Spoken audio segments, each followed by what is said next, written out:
Hello world! Hello future investors! Panibagong araw, panibagong bahay! So hello guys! Welcome back to your favorite real estate podcast. Kung saan pag-uusapan natin ang smart ways para kumita sa property. At kung paano ka makakapag-start kahit beginner ka pa lang.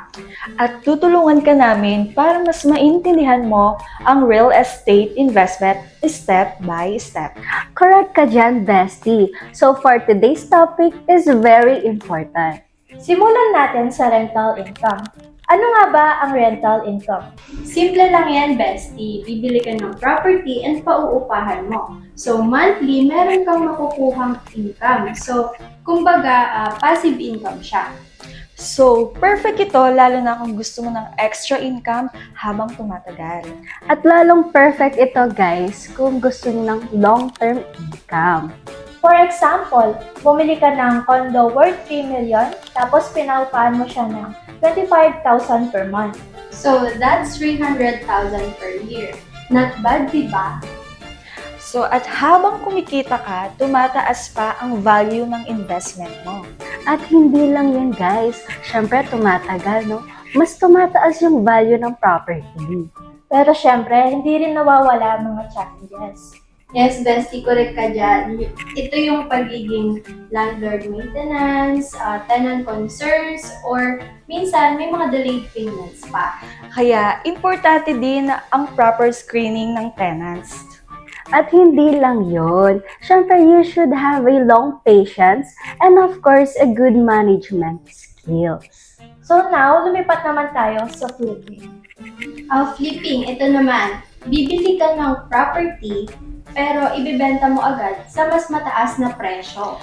Usually, inaayos or renovate muna para tumaas ang value.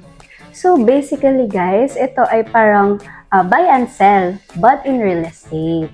For example, bumili ka ng lupa worth 1 million. Inayos mo, tapos nabenta mo ng 1.5 M.